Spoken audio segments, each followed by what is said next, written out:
एटीएमएस radio की आज की कहानी। ये कहानी है विनोद जी की, जो कि अपनी पत्नी और 4 साल के बच्चे के साथ दूसरे शहर जा रहे थे, जहां एक रिलेटिव की बच्ची का बर्थडे था। उसके लिए गिफ्ट में अंगूठी ले जा रहे थे। हाईवे पर जब ये जा रहे थे तब इनके बच्चे ने जिद की, पापा तरबूज खाना है। देखा सड़क किनारे एक लड़की तरबूज बेच रही थी और कार को साइड रोका और मोल भाव चले। उस लड़की ने कहा 50 रुपए, इनकी पत्नी ने कहा 30 रुपए।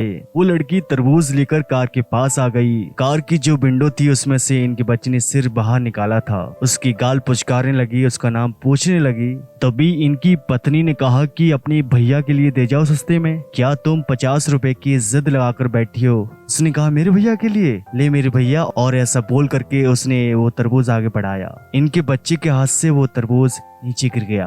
बच्चा रोने लगा। उसने कहा अरे तू मेरा भैया है, क्योंकि मेरा असली भैया तू मुझे छोड़ के कब का चला गया। उन्होंने पूछा क्या हुआ तुम्हारे भैया को। उसने कहा मेरा भैया बीमार था, हम उससे बचा नहीं पाए। रोने लगी, दौड़ के गई, तरबूज लेकर आई। दूसरा, विनोद जी की पत्नी को लगा कि अब तो ये दोनों तरबूज के पैसे लेगी। इन्होंने कहा मैं दोनों तरबूज के पैसे नहीं दूंगी, पहला वाला तुमने अपनी गलती से गिराया है। उसने कहा मुझे दोनों के पैसे नहीं चाहिए, ना मैं पहले के पैसे मांग रही हूँ ना दूसरे के, मेरे भैया को गिफ्ट दे रही हूँ, क्योंकि मेरा भैया तो अब रहा नहीं ना, यही मेरा भैया है। विनोद जी की पत्नी ने कहा कि क्या बात करती हो, तुम हमसे दोनों तरबूज के पैसे ले लो। 100 रुपए आगे बढ़ाए। उस लड़की ने कहा मुझे 1 रुपया नहीं चाहिए, क्योंकि मेरी माँ ने सिखाया है रिश्तों में नफा नुकसान नहीं देखते। विनोद जी की पत्नी को अचानक पता नहीं क्या सोची, उन्होंने वो जो गिफ्ट में अंगूठी ले जा रहे थे दूसरे के लिए, इस बच्ची को दे दी और बोला बेटा साथ रखो, मैं तुम्हारी माँ हूँ, क्योंकि तुमने इससे भाई बोला है। विनोद जी को उस दिन रियलाइज हुआ लाइफ का सबसे बड़ा लेसन,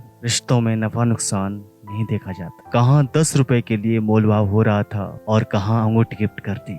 तो रिश्तों में कभी नफा नुकसान नहीं देखा जाता। रिश्ते निभाइए, दिल से निभाइए। जी नमस्कार।